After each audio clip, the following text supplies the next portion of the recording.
This conversation with Moji Akerele, Dr. Moji Akerele, is a conversation between two friends. We have evolved from the therapist-patient relationship to friends. So, if this conversation comes off as overly friendly, that's because she is no longer my therapist, but a friend. So, no ethical code was broken. I invite you to enjoy this conversation that will take you through what it means to navigate mental health questions. Welcome to Mindfully with Tumishi, the podcast. Bye.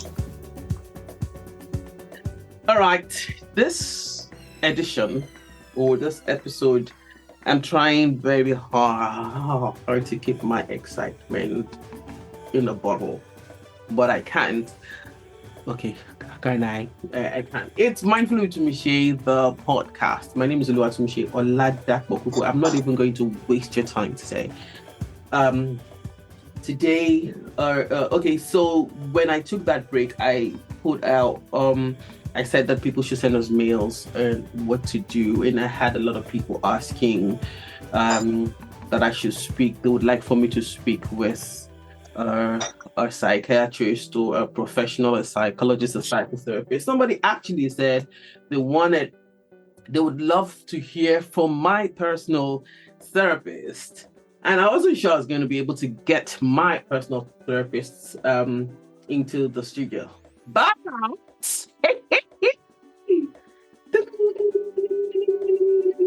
Moji is here. Hello, Moji. Hello. Hi, Tumishi. Hi, everyone. Are you shiny? I was waiting for you to finish leading me in. It's good. It's so good, and I'm so grateful for you. For those who followed Mindful with Tumishi from the first episode, or probably from the monologues I've given, and in some conversations have dropped this name a couple of times. Moji, this is Moji, and people were like, "Who is Moji?" Now Moji is here.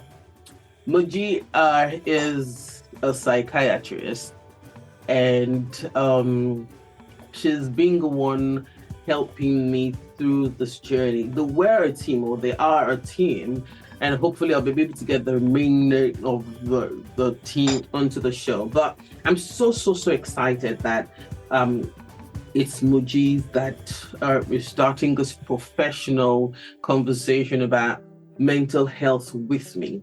All right. So, how are you, Moji? You can't say I'm okay. You can't say I'm fine. So that's not allowed. It's not allowed. It's not allowed on Mindfully with Tumishi. So, as a psychiatrist, but I'm doing great. If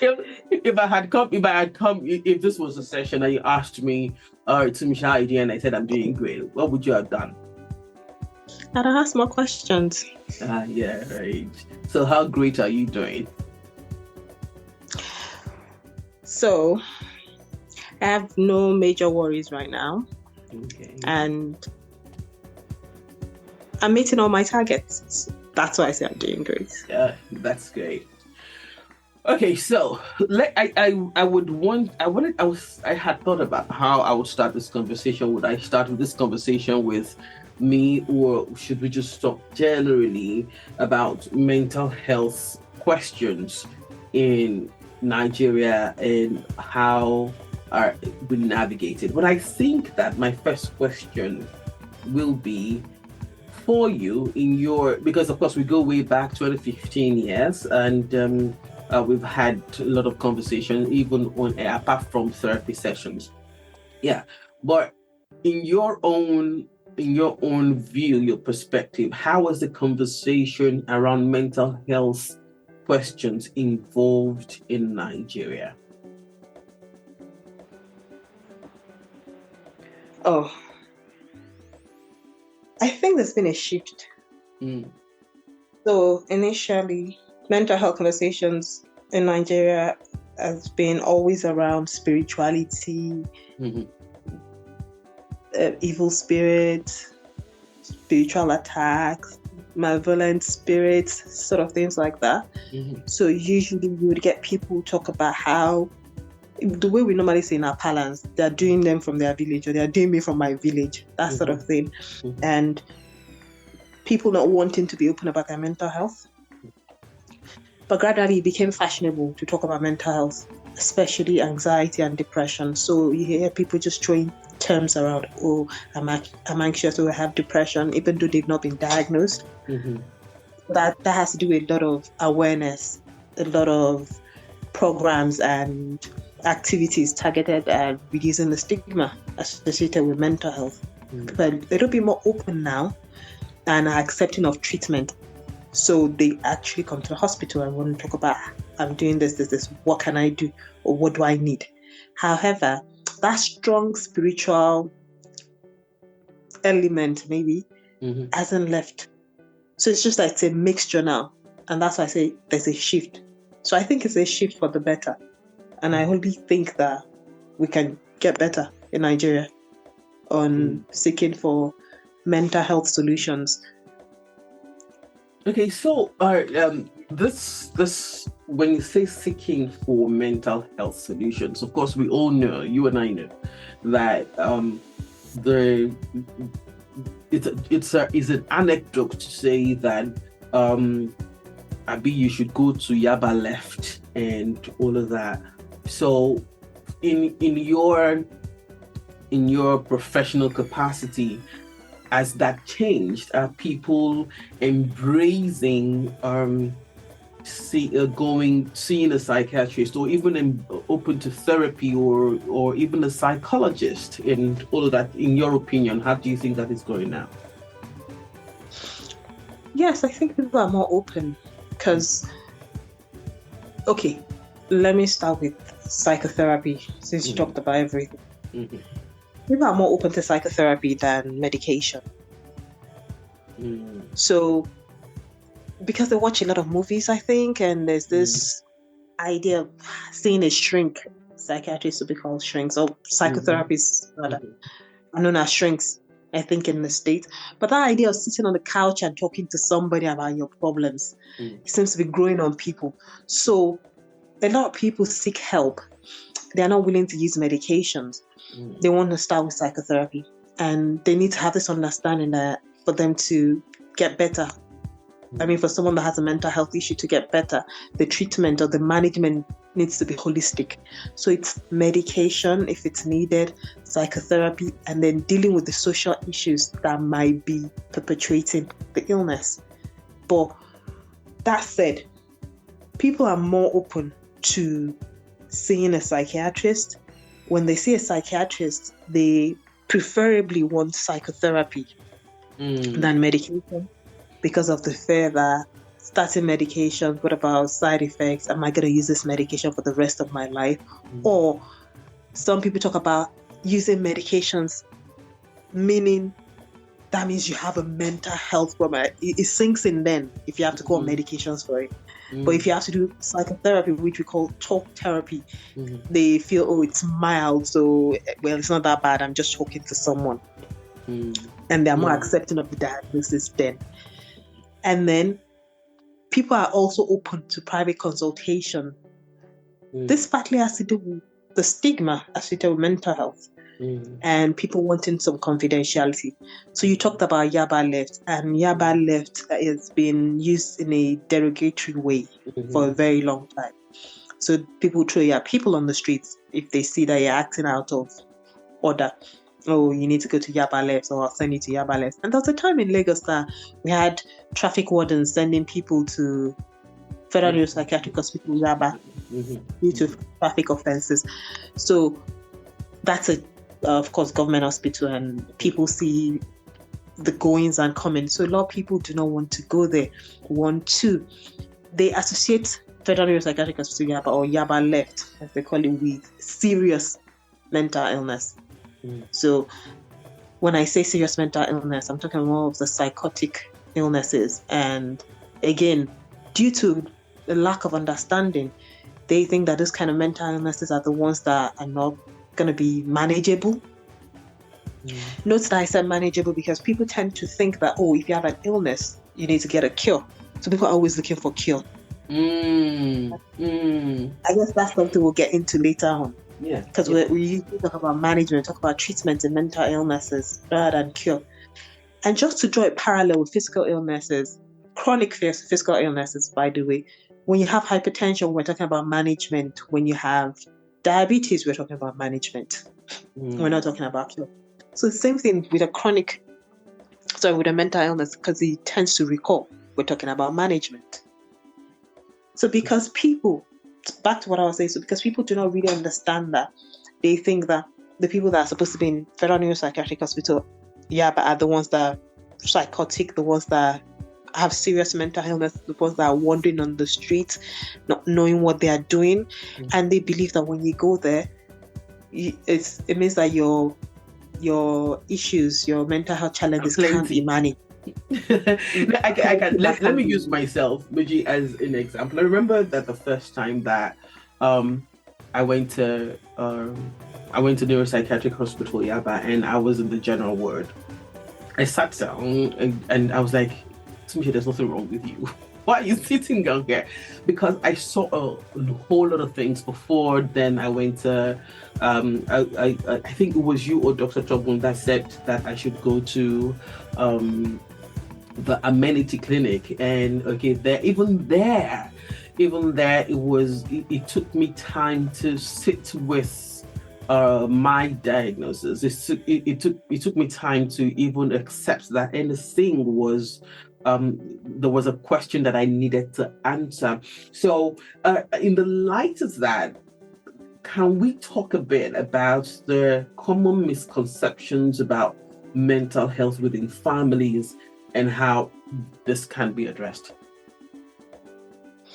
Yeah, there is a huge misconception, again, with people, and I'm not going to say just in Nigeria, worldwide. So even though other parts of the world, the developed countries, are more advanced than we are in terms of mental health interventions and solutions, compared to their physical health interventions, they still are on the back burner with regards to mental health. Now, that said, a lot of people do not know or understand about the illness. So when they hear that a family member has a mental health challenge or a mental health difficulty, they tend to think that you can't ever make decisions for yourself.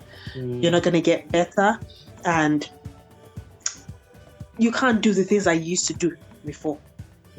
They also think that because you have a mental health challenge at the moment, some people think it's contagious. So I'm going to get it if I help you or if I work with you in trying to manage the illness. So they want to stay away from you.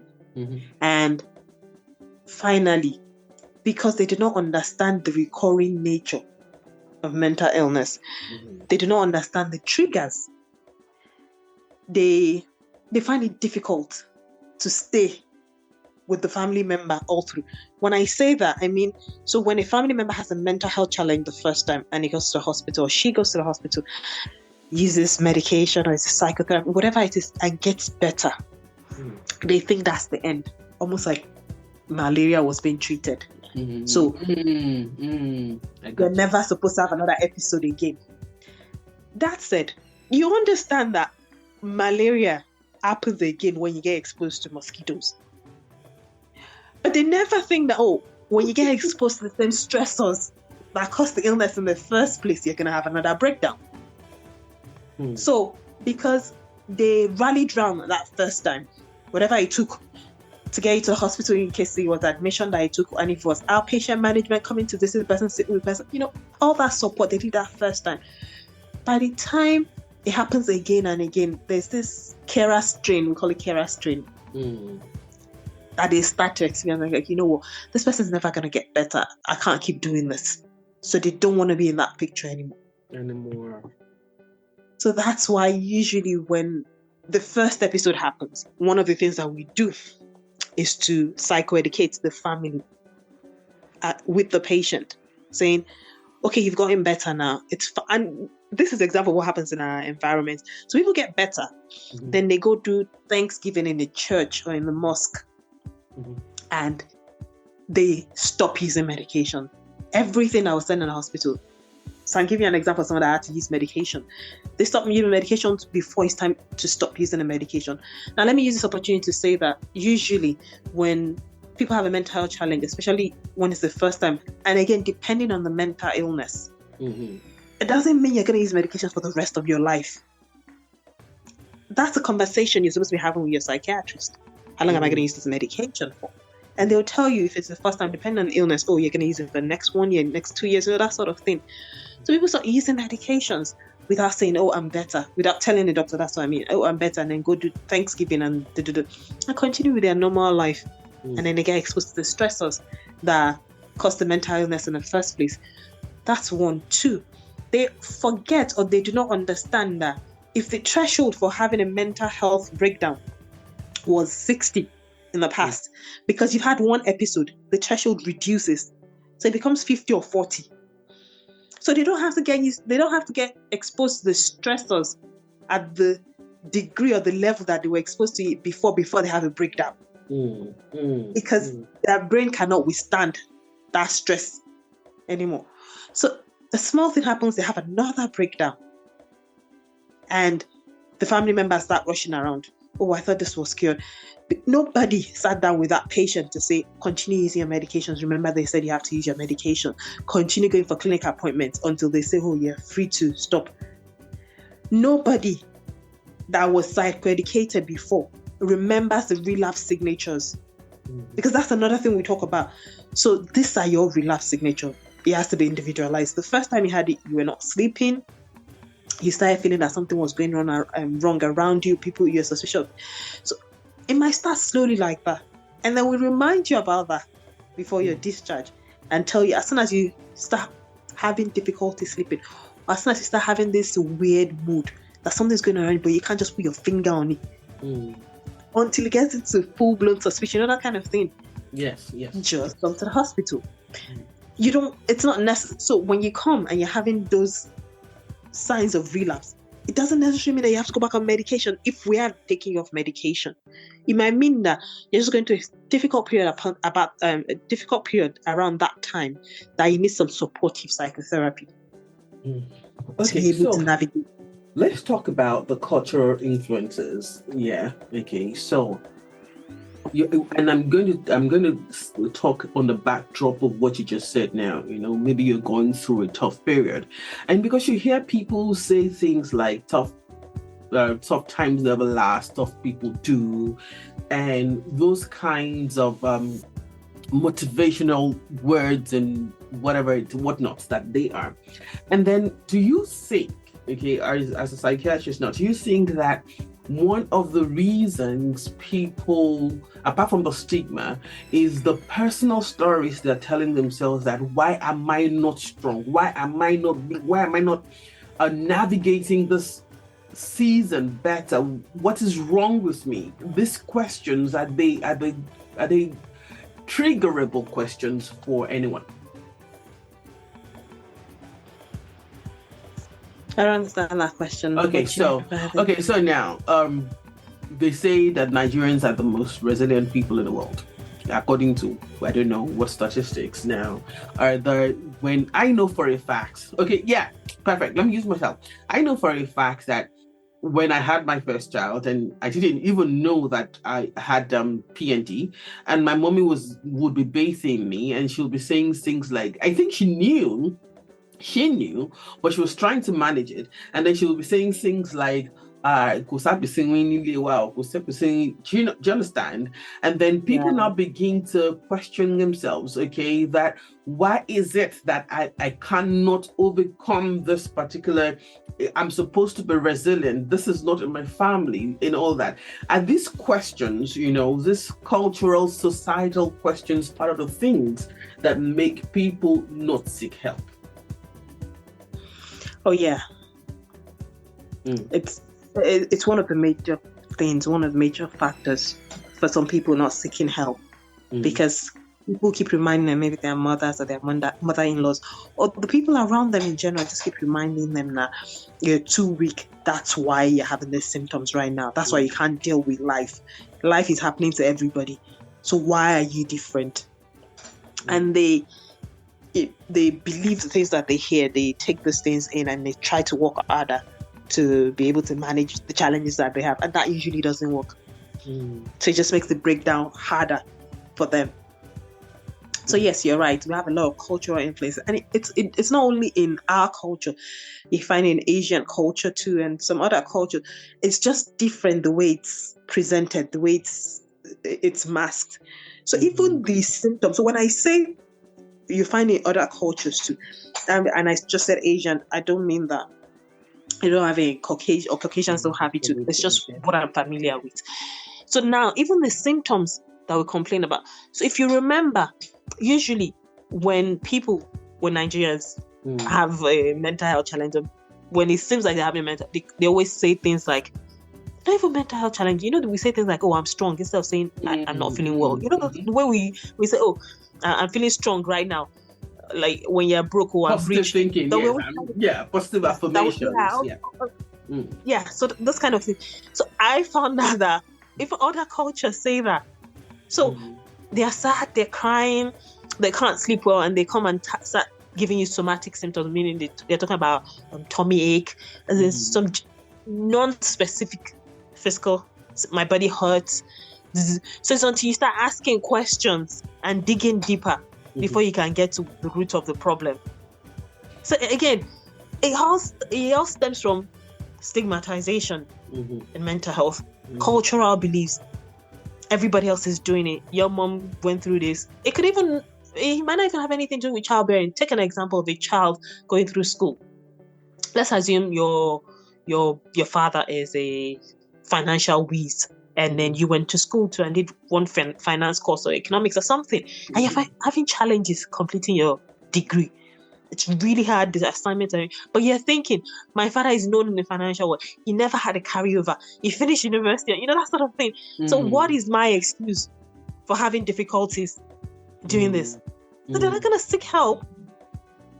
Gotcha. They're not going to talk to people. They're just going to keep pushing that I should be able to do this. I'm weak. That's why I'm not doing it. Okay, so before I go into what different kinds of mental health questions we have, because everybody, when anybody's talking about anything mental health, it's depression and anxiety that comes first, and that is fair because everyone has it.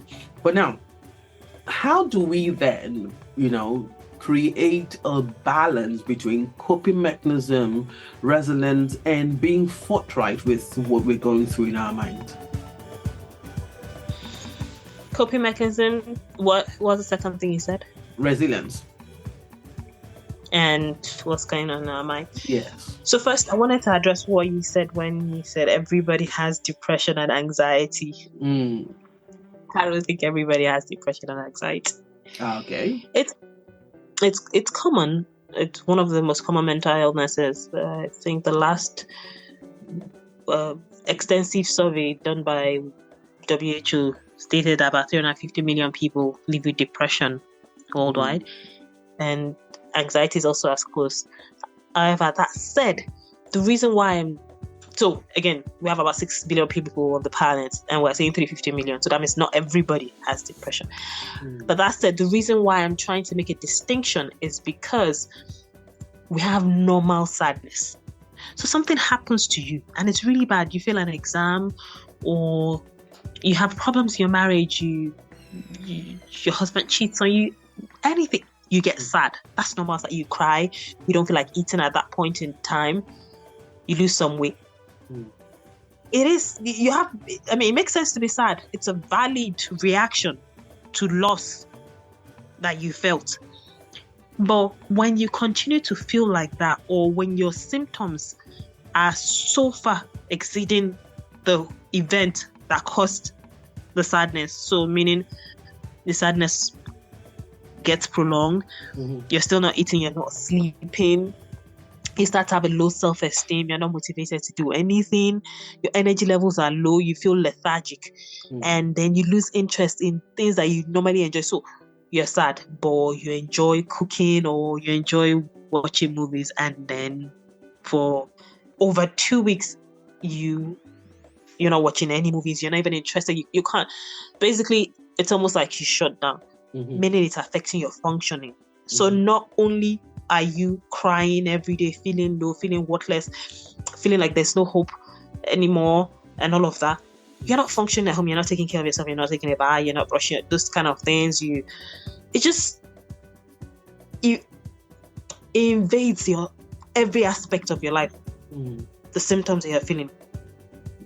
That's when we're talking about, oh, this is not normal sadness. Oh, this person is depressed. And depression, of course, has different levels. We have the mild, moderate, severe. So sometimes when people say, oh, I'm depressed, it's just normal sadness. And sadness is an emotion. There's a range of emotions that we feel as humans, which is quite normal. That's how I wanted to say. Not everybody experiences depression or even anxiety. We have a little bit of anxiety. And the funny thing is that a little bit of anxiety is actually good. It improves your performance.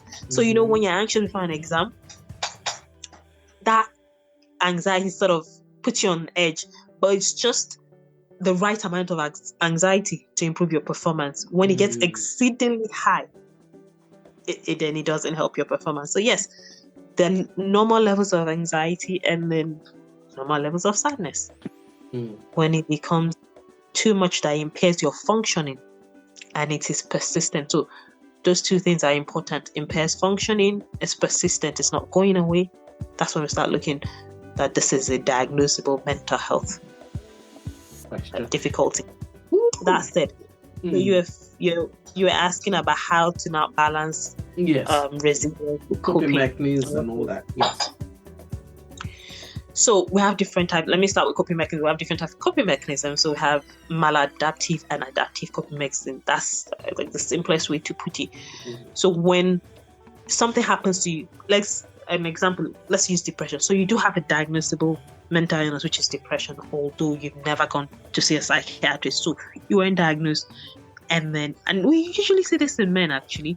And then you start drinking alcohol to cope with the low mood. That's a maladaptive coping mechanism. Because you're just going to continue drinking more and more. It's just helping you to forget at that point in time that, oh, I'm sad, or I don't have a job, whatever it is that is making you want to drown your sorrows in the alcohol. So it's not going to solve anything. That's not a good coping mechanism. It's maladaptive. It's not solving what the problem is. As soon as you get drunk, you recover the next day, you're back to what was happening in your life before you got drunk, and then you have to do it all over again. But if you're depressed, again with depression, and the way you're coping with the depression is, let's say you join a support group of people that have been depressed and been treated, again, whether you were diagnosed or not. And the reason why I'm saying this is because I just explained that we have different levels. We have mild, moderate, severe. So usually it's when you have moderate to severe, that's when we start using medication. But mild depression, mild to moderate depression, we think, or rather, we do not use medication. Let me just state that clearly. And we focus on talk therapy and resolving the social issues that are causing depression. Now back to coping mechanism. So you decide to join a support group, for example, because you just believe that talking to people or hearing people's stories can help you gain perspective on your difficulties and your challenges and help you solve the problem. That's a good coping mechanism. That said, so if you're having a challenge with your mental health and you're finding it difficult to function optimally and it is persistent, regardless of what coping mechanism that you're going through, coping mechanism that you're practicing. Yes. It's time to see a specialist because it's not working. That's what the point is. So even if you're thinking, so you're talking about that balance, so that means you've been feeling poorly for, let's say, a month or 2 months, and you've been resilient, you've been using the coping mechanism that you have maybe joined the support group, trying to sleep better and on time, having a routine, getting 6 to 8 hours of sleep. I don't know how many hours. But we usually talk. You know what I'm We usually laughing, talk yeah? when I said 6 hours, I just realized that doesn't even get so. I'm like, you know what? Let's just move on to. All right, let's just move on from that. Okay, go ahead. Yeah. So you're trying to get enough sleep. You're trying to be healthy, exercise, yoga, meditate, eat healthy. You know, that sort of thing. And those healthy lifestyle choices also help for mental health. So you're using all of that to cope, and you're still not meeting target at work. You just realize you get to work every day. You're so tired, you can't even open emails, answer anything. You're at risk of losing your job because you've been getting warnings or queries that they give, that sort of thing. You're not making it to your children's school on time to pick them up if you have to pick. So you're basically falling behind in all aspects of your life. And you're still practicing. So you're thinking, oh, I'm sleeping well, I'm eating right, I'm trying to meet friends, and everything. But my mind is just not there. I just can't seem to get over this fog. There seems like there's a weight on me that I can't dislodge. My chest feels heavy. I feel like there are weights tied to my feet. I can't. You have all these symptoms that you can describe qualitatively, and you still can't seem to get things done. At that point in time, even if you're thinking, I've never had anybody in my family go through this, and I'm also a woman like my boss, and she's got whatever promotions. She has so many accolades to her name. I can't slow down. I can't show any signs of weakness. Even if you're thinking all those things at that point in time, it's time for you to see a professional, because one, your coping mechanisms are not working. All the thoughts that you've been using, saying, "Oh, I'm a strong woman. I'm black and I'm proud, and I can do this." All the affirmation, again, that's not working. Yeah. It's at that point. I guess we'll go back to that definition that when I was talking about diagnosing. It has to, if it's persistent, if it's affecting your functioning. Yeah. Need to seek help, because that resilience that you have, that coping mechanism that you have, would help you still after seeing a professional. So good. Don't throw it away. It's good to be resilient. It's good to have coping mechanism. But in addition to that, you just know that you need to have seeing a professional and getting help. Yeah, you know what I'm saying, because that's just I just had an aha moment, from one of our several sessions together, when you would go on me and say, oh no, you have to go beyond this 4 hours, you have to work beyond this 5 hours. Yes, I know you like to run and all of that, and these were the coping mechanisms I was using at the time to manage whatever the thought was running through my mind and all. So so when you said that these coping mechanisms will also be there to help you when you have sought professional help, I totally can relate, because it's you remember the first thing I said to you, or one of the things I said to you after that 2020 drama was, I feel like the whole of my coping mechanisms just failed and I couldn't do anything anymore, and I could not just connect with myself, and I just wanted out. Now that you said it, I can relate that, after I got help and of course all the drama that I went through, I'm back to being so functional with these things, but they are helping me now to understand my triggers, to understand how to cope with my triggers, and of course you're a call away.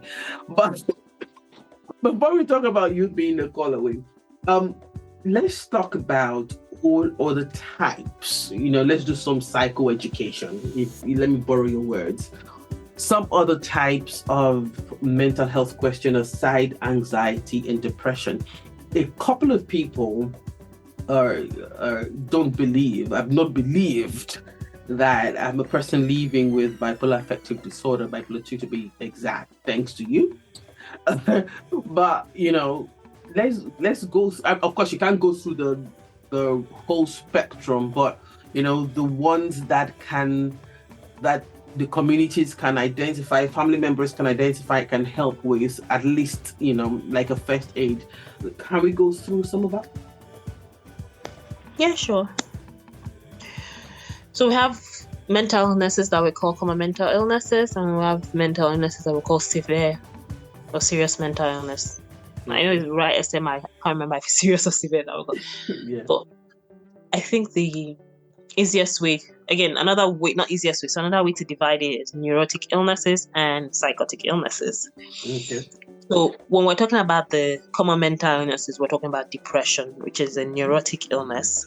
And neurosis is just talking about you still being able to identify reality or differentiate reality from fiction.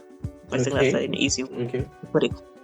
So there's no loss of reality for common mental illnesses and neurotic illnesses. So we're talking about depression, we're talking about anxiety. And when I say depression, they're different stages, not different type, different stages. So we're talking about mild, moderate, severe. Then we're talking about recurrent depressive disorder, meaning this is not the first time it's happening. So you've had more than one episode. Then anxiety, we're talking about mixed anxiety with depression sometimes, or we're just talking about general anxiety. And again, anxiety has a couple of illnesses under it. So anxiety or anxiety disorder is a rubric, it's an umbrella term. Yeah, that's a better way to put it. Underneath that, we have OCD, which, if I'm using the ICD-10, which is like our Bible, the book we use to diagnose the word WHO, International Classification of Diseases, long name, but the point is, if I'm using that, I think in that they've actually put OCD, they've removed OCD out of anxiety disorder and put it as a standard. But the point is, most of the symptoms still mimics anxiety.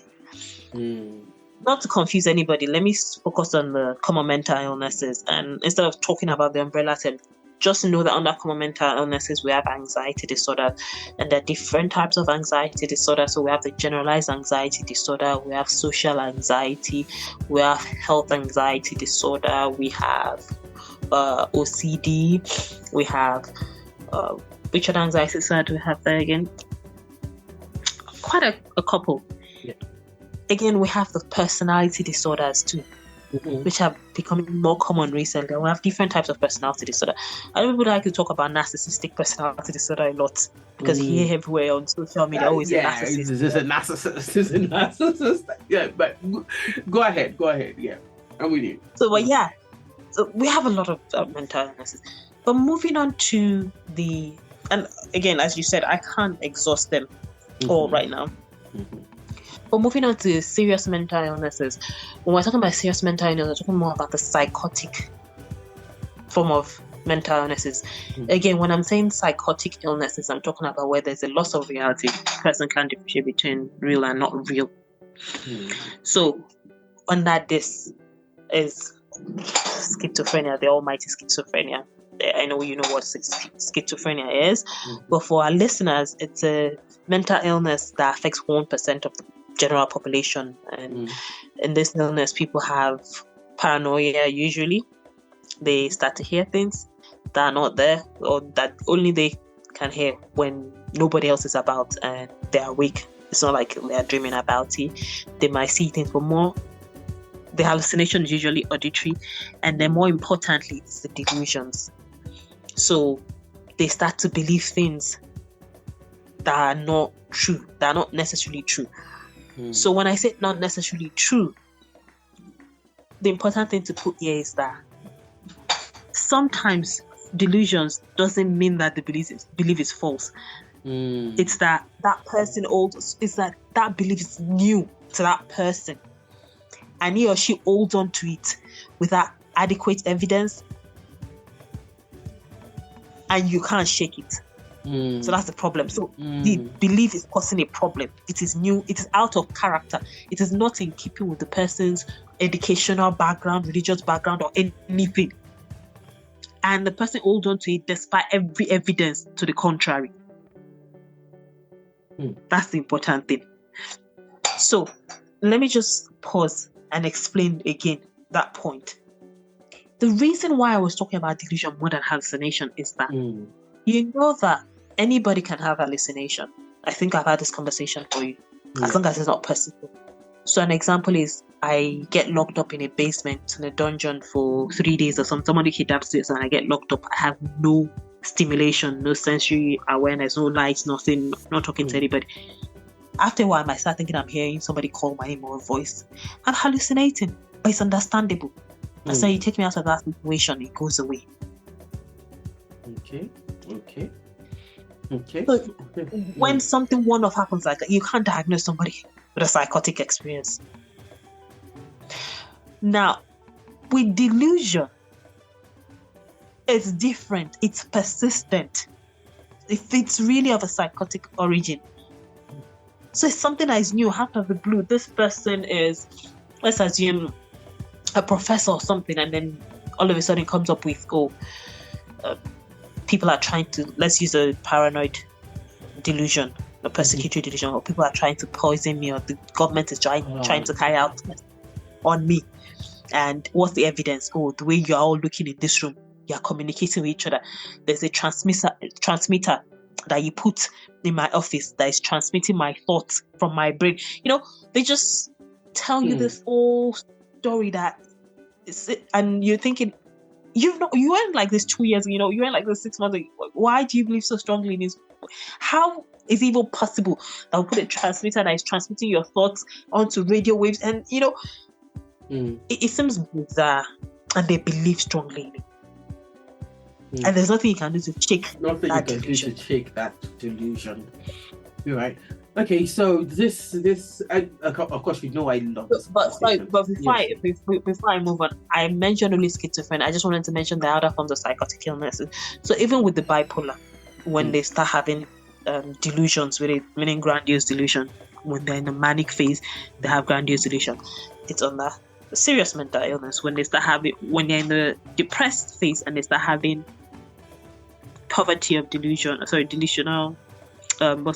delusion of poverty. What I mean is that some people get depressed and start thinking, I have nothing, I've lost everything, I'm destitute, that kind of, and they believe this and hold on to it strongly. There's no evidence of that kind of thing. That's just an example of a delusion. They could have any type of delusion really in depression. But the point is, if they have a delusion with depression, it's a serious one. All right.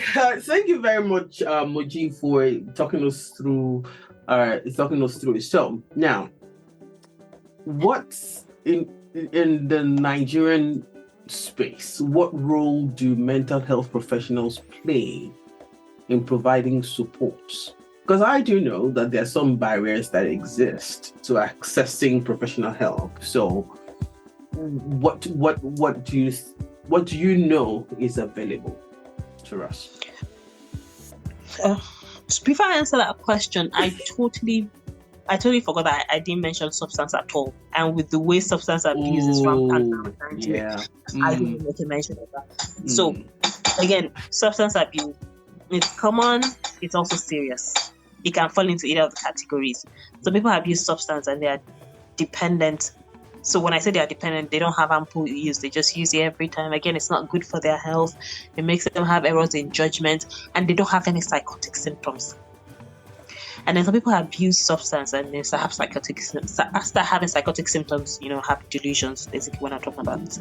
Or they even have hallucinations, hear things, see things that other people can't see. So again, that's the problem. So just to put it out there, so substance abuse also falls under mental health challenges. Yeah. But about the role of professionals. So mental health, let me start with promoting mental wellness. I'm sure everybody at this point in time, or almost everybody, will know that we all have mental health. So it's a part of our health. WHO's definition of health talks about a state of complete physical, mental, and spiritual well-being with absence of, or when there's absence of disease and infirmity. I can't really remember the definition fully. The point I'm trying to make is that there's mental health in there. So there's complete state of physical, mental, social, spiritual. So mental health is something that we all have. It's when it's a disorder that we don't all have that. Studies have also shown that we are, or rather 1 in 4 persons are at risk of having a mental health challenge. So depending on the population of Nigeria, for example, if we're saying we're 200 million, that means about 50 million people are at risk of having a mental health disorder. That said, I wanted to start with promoting mental wellness because it's only when we start from promoting that's when we can talk about preventing and managing mental illness. So when I'm saying promoting, it means the general population without mental illness, making sure that your mental health remains well. That's what I'm talking about, promoting mental wellness. And what do? We should encourage people to exercise, eat well, sleep enough, take breaks. All these things that we say to promote physical wellness are also important for mental wellness. In addition, we talk about having a confiding relationship. So have one person. It could be a partner, it could be a close friend, someone that you can distress or that you can debrief sort of to. Instead of bottling everything up. That's also important for mental wellness. The role of professionals in this, regardless of what kind of, we have a lot of professionals in mental health, I'll get to that in a bit, but regardless of whatever level of professionality they have, is to increase awareness about mental health promoting intervention or techniques. So it's something that we're supposed to be talking about. That for you to continue to remain well mentally, always practice this. So have programs targeted at promoting mental health in schools, at workplaces. Go to radio stations, talk about this. Like, it's something that as public health physicians, we need to be actively doing so that people know these things. Be creating programs. So we'll talk about, workplaces having employee assistant programs. Someone that having that department that they do programs, like they'll invite people in to talk to their employees, that sort of stuff. So that's about promoting. There's no mental illness. You're just making sure that people remain mentally well. The second step is now preventing. So preventing is usually targeted at people that are at risk. So there's a family of mental illness in your family. You know about it, your grandmother, your mother, someone has a mental illness. You need to be preventing you coming out with a mental illness because the risk is higher than in general population. For example, I said earlier on that schizophrenia there's a 1% risk in general population of anybody having schizophrenia. But for someone that is a parent has schizophrenia, the risk increases to 6%. Like that. So for someone that twin has schizophrenia, risk increases to 42%. To 42%, that high. Yeah. Whoa. So you need to be preventing mental illness. So for you, we're not just talking about promoting your mental wellness anymore. We need to strictly talk about preventing. So you need to know about how people with schizophrenia, for example, prevent, or any mental illness, for that example. So apart from promoting your mental wellness, doing all those things that we talked about, you need to be looking at ways to make sure that as soon as I'm not sleeping well, these are the symptoms that people usually start out with. As soon as this is happening to me, I need to talk to somebody. I need to resolve this as soon as it starts. I need to make sure that it doesn't fester. It's not all, what did they say? What's this word? When they say, as usual, things, I can't find the word right now. Okay. But what I'm trying to say is that don't assume that whatever is happening to me right now is what normal is normal. But I'm not just saying, again, I'm very hesitant about using the word normal. Word normal. I know you fought me years and years about using the word normal and abnormal, but in the sense of this conversation, if it is out of your normal, here would be if it's out of your daily or who you are, would you know yourself to be daily, if you're acting out of your own normal. For example, I would know if by the third day I didn't get 4 hours. 4 hours is my minimum. But if by the third day I'm living on a 2-hour sleep or 3 hour, I know that it's time for me to take my diazepam or something and just shut down and find a way to shut myself down and restart myself. Okay, so if that you are out of your own normal, there's no other word we can use right now. Moji, I'm sorry. I know you don't like it, but no, you already used the other word. You said if it's out of character for if you. it's out of character for you. So if it's out of character for you, then you should begin to question. And that's the purpose of mindfully, because if we are conscious about how we think, what we think, if you are conscious about the things that we do, because the world gets so noisy and that we get lost in the amount of things that we need to do, the amount of people that we need to cater to, and all of that, and we are not conscious about the things that is going on in our minds, in our environment, and all of that. And before you know what is happening, you're fighting a downfall driver that just cut you off the road, or of the road, or didn't indicate. You're shouting at some other driver who did not indicate, and then you're like, it's just things as simple and as mundane as that. Yeah. All right, Moji. So before I let you go, though, I don't even know whether I want to let you go. Yeah. Wait, one moment, please. Before you ask me that question, I did mention the range of mental health professionals that we have. And I didn't even talk about management. I stopped on prevention. Okay. Yes. But I understand that we don't have enough time. So let me just mention the different types of professionals we have in our mental health. So we have the psychiatrist, we have the psychologist, we have the psychotherapist. So psychotherapists are people that are trained to deliver talk therapy. Talk therapy is a treatment, a therapy to manage mental health challenges. So psychiatrists can be a psychotherapist. So we usually call them medical psychotherapists. The psychologist can be a psychotherapist. A social worker, as long as they train, so it's a different training that you have to be able to give people talk therapy. But talking about the professionals, we have psychiatrists, psychologists. So the reason I put psychotherapists separately is because any of those people can be psychotherapists. Social workers, they can also be psychotherapists, they are trained.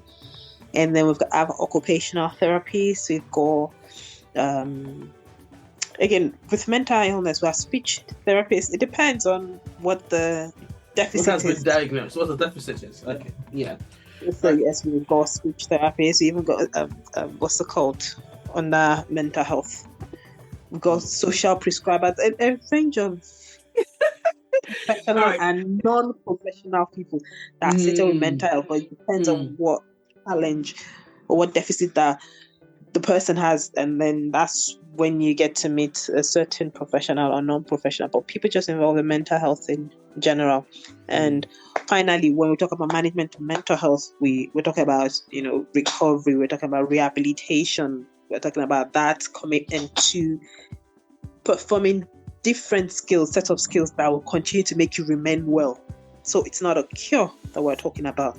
We're talking about that journey, that lifestyle change that you need to continue doing. You need to continue exploring and performing to remain well. Okay, is there a mental health chain? A mental health wealth chain? Am I saying it right? Is there a chain? Like, okay, so I know that mine started with seeing. Okay, so I was somatic for a long time, you know that, and then my GP said okay to see a physician. Then the family physician then said to see a psychiatrist. Before then, I was diagnosed. Is that the chain? Is that how it's supposed to go? So the thing is, there is supposed to be a chain, but the chain in Nigeria is not very clear. So usually with health, we have primary health care. So you're supposed to see a primary health physician. You're feeling poorly, you go see a primary health physician, and then they see you. If they think that what's wrong with you needs to be treated by a mental health physician, then they refer you to secondary health services, and usually that'll be a secondary mental health service. But in Nigeria, people usually just go to tertiary, so they come to teaching hospitals, federal neuropsychiatric hospitals. They don't go to the general hospitals. They don't go to the primary health centers near their homes. And they usually start with primary health center. See them, they go like, oh, this person has been sad. you could just need a befriender, somebody that. So let's give an example. You're a single mother. You have 3 children under the age of 5 or under the age of 7, something like that. You're not going anywhere. You don't have any friends outside the house. Your husband is usually busy, and you're having challenges with these children. You start to feel low. You're not functioning very well. You go to your primary health care center. You talk to someone. They are supposed to be trained in even giving as simple as what's this thing I will call? It's so I don't know if you've heard of the friendship bench. But friendship what? That bench. It's a community mental health intervention. Okay. But again, that's something that I guess we could talk about later on. It's just training non-professionals to be able to help people with mental health challenges, so mild depression and anxiety. So they get someone to sit down with them, talk to them for like 15 minutes there about, just listen to them, share their thoughts, share their experiences, and it tends to work. You know what they say about problem shared is a problem half solved. Just it gives the person a different perspective. So that kind of situation, you don't necessarily need a psychiatrist. You don't need to go on medication. You just needed to get things off your chest, really. So as I was saying, you go to the primary health care center, you see someone that can just talk to you and realize, oh, I would administer the screening questionnaire because they've been trained how to administer the screening questionnaire. Oh, you don't score high enough for us to refer you to a psychiatrist or something. That's where it ends. They look at your challenges. Oh, the problem is that your husband is beating you, and try to help you resolve. Whatever the challenge is, social problems that are causing you difficulty, they resolve it. But you go there and they realize that, oh, you score high on the screening instrument. Again, I don't think in Nigeria, primary health care, they have any screening instrument, or they are trained to administer them. I'm just saying what is supposed to be normal. They administer the clinic, they realize, oh, you did need help. They send you to secondary health care services. So that's when you go to the general hospitals. You get a psychiatrist. Sorry, you get to see a physician first, and then they book you for psychiatric clinic. So they see you in the clinic like, oh, it's something that they can manage in the community. You don't need to go to tertiary centers. So if you depression, you start your medication, they give you clinics to review the medications, to do tests, to just make sure that everything is okay with your physical health also, while you're using mental health medication, and that's fine. That's the end of it. However, when you're managing secondary health services or seeing secondary mental health services, and they realize that you're not doing well enough, because again, in the general hospital, even though you get to see a psychiatrist once, you're not going to continue seeing a psychiatrist in a clinic.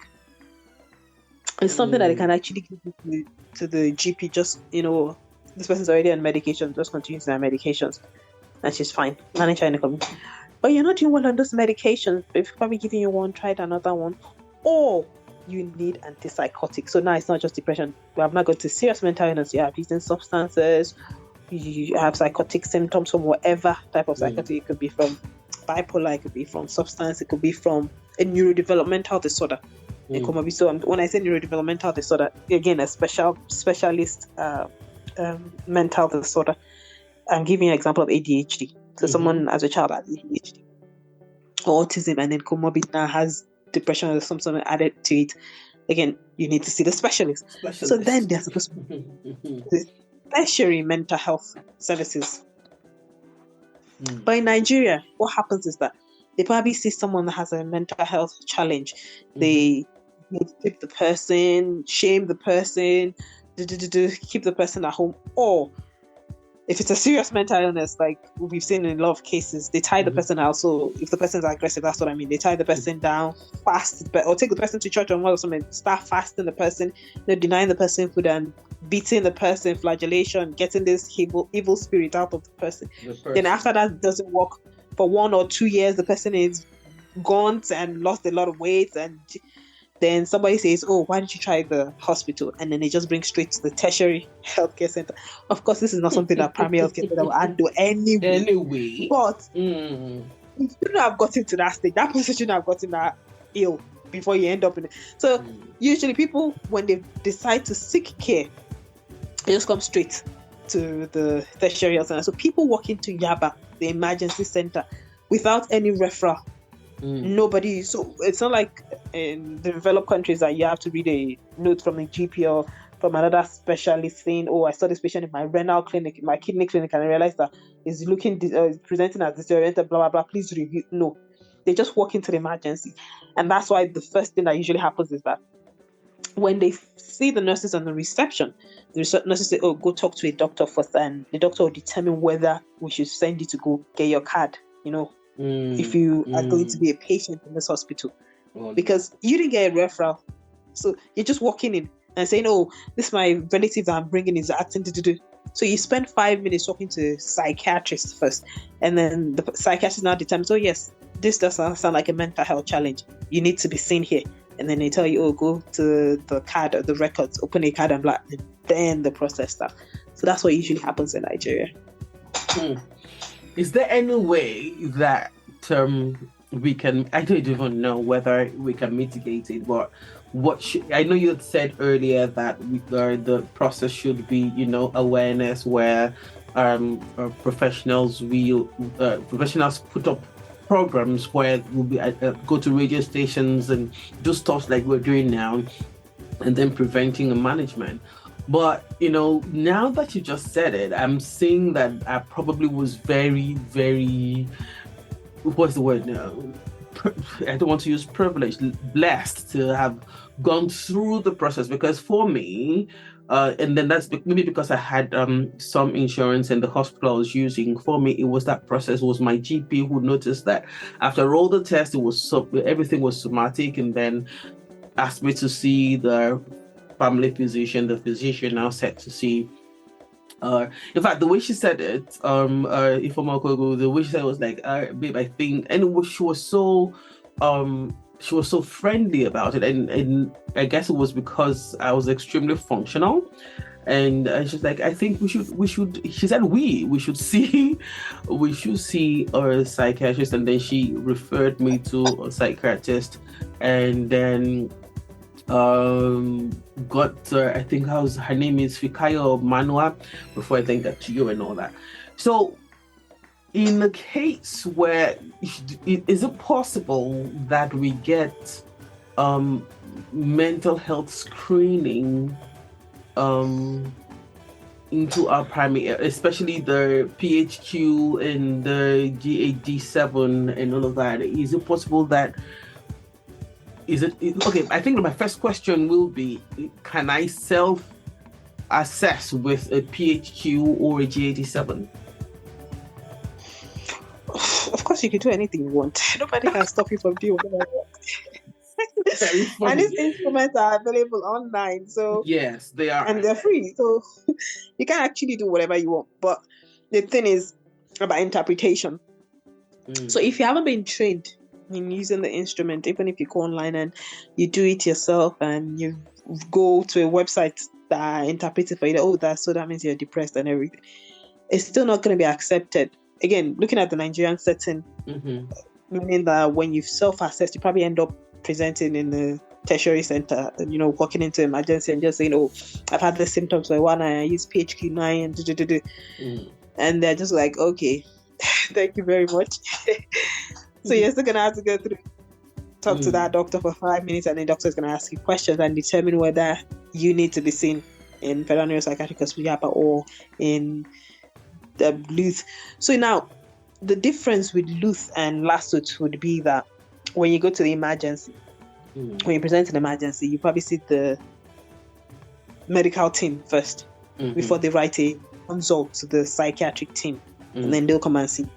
So you don't get to see a psychiatrist immediately. So you see the medical team first, and then like in triage, people come to emergency, and then you just, let's figure out where this person is going to, what needs to be done to this person, who is urgent, who is emergency, that sort of thing in emergency. So medical team will see you, and they go like, oh, this person is the help of the psychiatrist, and they write a consult to them, send it to them, and then when the psychiatrist finish with whatever they're doing, what the patients they're already seeing on the ward or in the clinic, they end up coming to see. If it's an emergency, it's the medical team that have to de-escalate that emergency before the psychiatrist team comes. So if you use whatever screening instrument, You get to tell them when you eventually enter your consulting room and they do the consultation. But it still depends on whatever the psychiatrist finds, and they might have to do a screening all over again if they did want to use a screening instrument and record that. So it'd be writing your case so that patient has done or used a self-administered GHQ, PHQ-9 or GAD-7 and Scott, and then they are going to just continue carrying out their work. Again, I don't know what will happen if you are taking that to your GP, because I don't know what usually happens in that setting.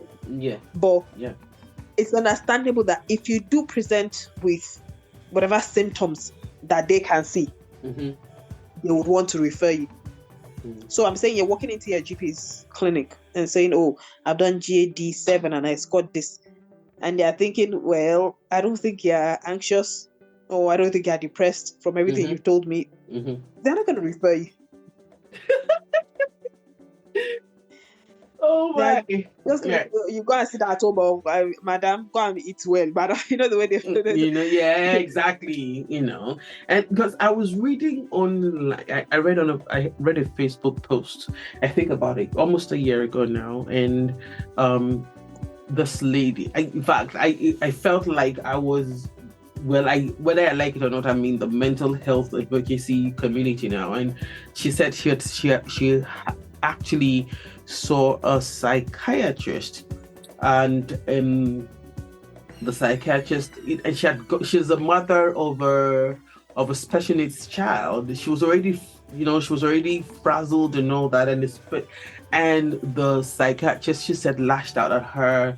It was a detailed one, and my heart broke. Again, I've not had that experience, and people don't believe that I ever went to Yaba. Yes, I did go to Yaba. Eventually, I got private treatment, but I met you at Yaba, for God's sakes, and I was in Yaba for upwards of 3 years before I went. I entered private treatment.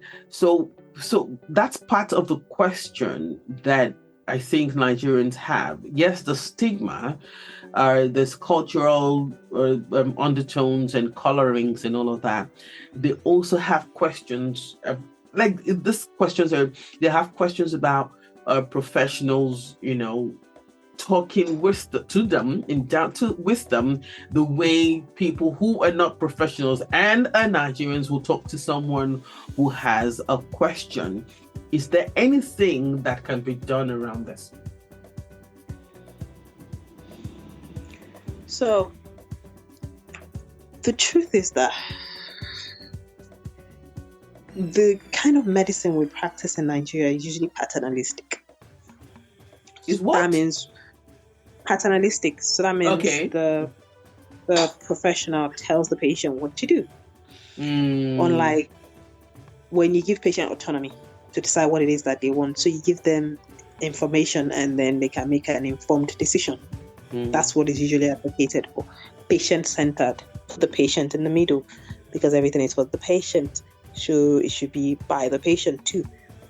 However, the challenge is that in Nigeria, we've realized, and again, it's something that is because of the way our people are,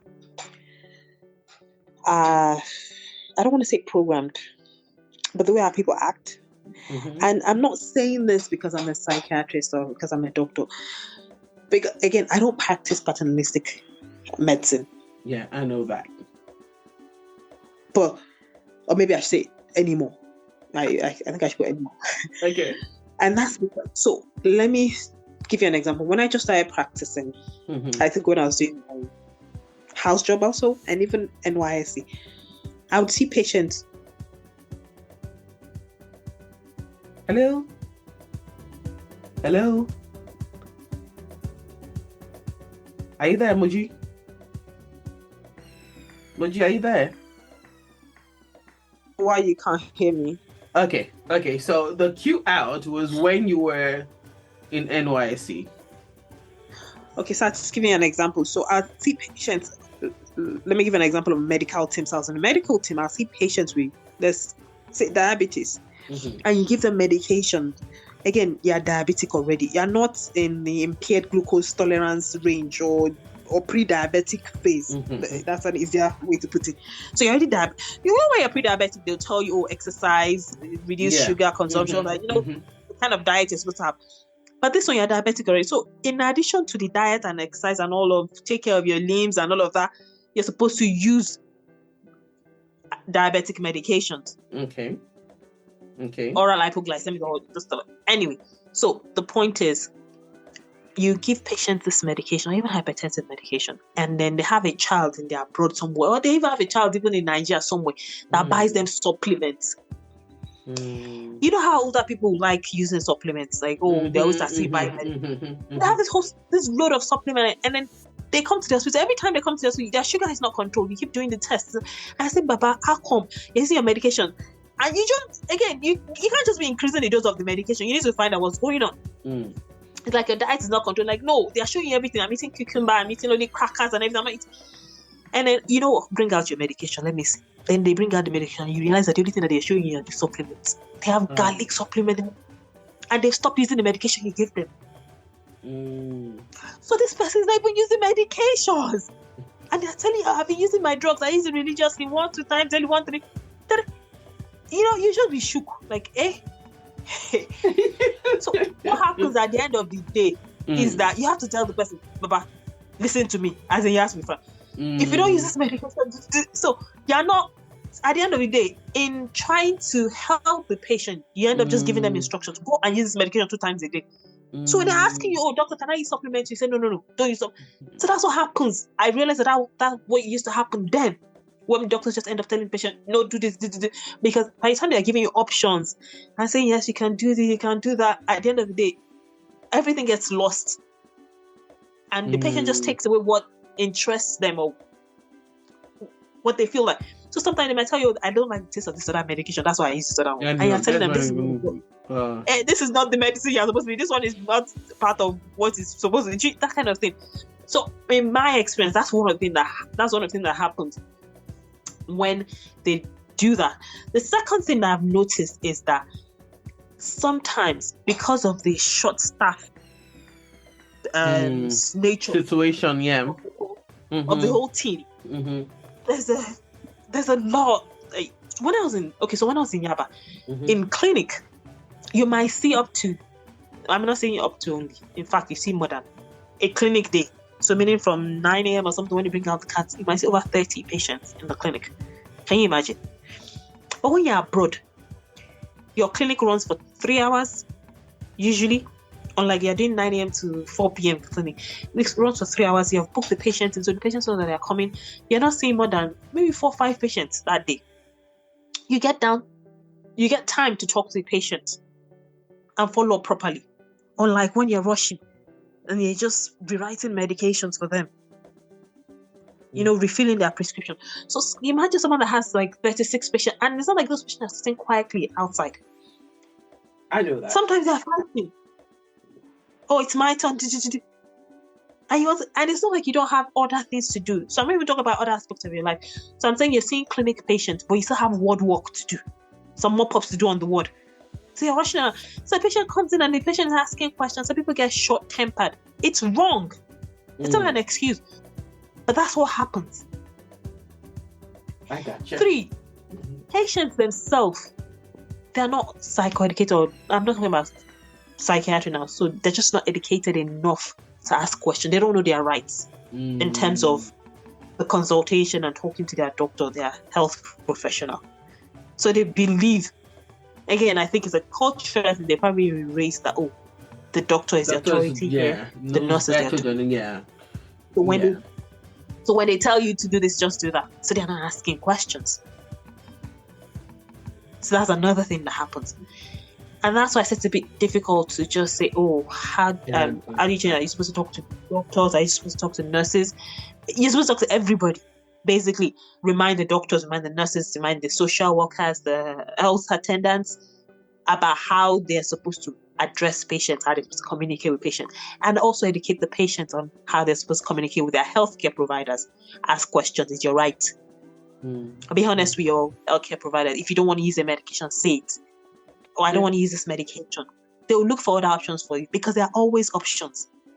There are always options. Okay, so but let's round this up with a little bit of my style. And this what you just said now is what is going to I'm going to predicate that. There are always options. You remember I know when I can't remember you ever being paternalistic with your practice. I can't remember. Maybe you were in Yaba. I can't remember, but when I started my house job, that's what I meant when I said no. Okay. So because I remember you when I come back to the hospital and I say, oh, this medication is messing with me. I'm not responding well to this one. Oh, this got my and that was really I'm not even sure I'm cured or by it's managed. I was really concerned about my body, how I looked and all of that, and how these medications were messing with me and all. Talk me through. Now this is me interviewing you. Talk me through my journey with you. How was that? So I remember when I first met you in Yaba, I tried a couple of medications then, and none of them was able to resolve the symptoms fully and also not cause side effects for you. So it was about, we had gotten a diagnosis. It hasn't changed. However, the choice of medication is not tolerable for you. So when I say it's not tolerable, it doesn't mean it's not effective, but it means that it has side effects that are intolerable to you. And because the side effects are intolerable, you're not willing to use them for a long period of time. But the good thing about you was that you were talking about it. So you were coming to say, instead of just, I'll try stopping the medications, that's what I meant. You're coming to say, oh, this medication is doing this. I don't want to use this anymore. So it was about us finding the right medication for you. I remember then. And also talking to you about how medication is not the only solution. It's just one third. So if you're saying holistic management, we're talking about something we call biopsychosocial management. Bio is the medication aspect, then psycho is the psychotherapy, and then social is social issues that are usually maintaining the illness. You have not gotten, or you're not getting psychotherapy right now. So I remember trying to refer you for psychotherapy and talking about how usually when we do CBT, it's about the problems here and now. But talking to you and realizing that the challenges started from way back. We needed to be addressing things that happened in the past to understand why you're presenting the way you're presenting right now, and all the unconscious thoughts behind that. So I said, oh, you needed psychodynamic psychotherapy, not just so again, it was finding you the right psychotherapy, the right talk therapy, and then also, of course, trying to resolve social issues that were there. So I remember, again, we now went through some medications, and the thing when I walked in Yaba is that I wasn't seeing you constantly. If you saw me today, next time your next appointment, you see another doctor, and then the doctor is supposed to pick up rather from where I left it off. So that's why documentation is important. So I need to be writing everything I've done for you, and even what my thoughts were while I was doing it, so that they can just continue instead of taking you 2 steps back again, because that could happen. So I remember that we again tried a couple of medications while you were there until I finally left Yaba. And the next time I met you was another colleague of mine. That was Dami was practically looking for it after I'd written everybody or she said no, written, and then he said, you know what, just go back to Moji, and So he called me up and said, oh, do you know Tumishe? Well, she wants a private. Then I'd set up a private. A private practice organization, private practice, and like all that. She wants private consultation. Oh yeah, I remember I'd seen her in Yaba a couple of times, and then so again, because I'd seen you in Yaba, because you're a good historian, which is one of the problems that we have with our patients. So when you ask them, what's wrong? When did he start? They say, oh, he just started yesterday, or they might say, he just started last week. And that last week, wait, but if you ask maybe psychos, voices, and all this started last week, yes, now. And then say, oh, so how long has this patient not been sleeping? Let me give you, maybe I'm asking the mom, for example, and I go, he has not slept now for 2 months, too. And you'd be wondering, but you said it started last week. That sleep one that started a long time. Okay. You continue asking questions, and then say, oh, so he said that he's not been eating in the house. He's suspicious, saying that maybe putting something in his food. Mm-hmm. When did he stop eating us? That one has been a year now. But you said it started last week. So it's always model. So you always have to tease, it's like pulling teeth with them. But with you, because you had that awareness, you had the insight. So when we say insight, partly awareness about your diagnosis, the symptoms, and everything that's going on. So you're able to give me a summary of what has been happening since the last time I saw you. Up until then, I was seeing you, so I knew where to take off from. And of course, you had even seen Dami for a while, because I remember. Yes, I took Dami for a while.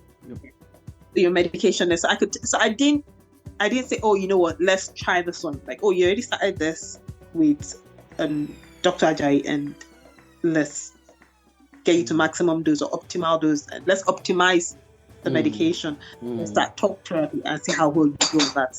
So it was a process. It was for you, I think, was from 2015 that you've been in the system. You eventually got your diagnosis maybe 2016, and then the medication journey also took you a while, but by 2020 that's when we settled on the medication. That you've been up until date.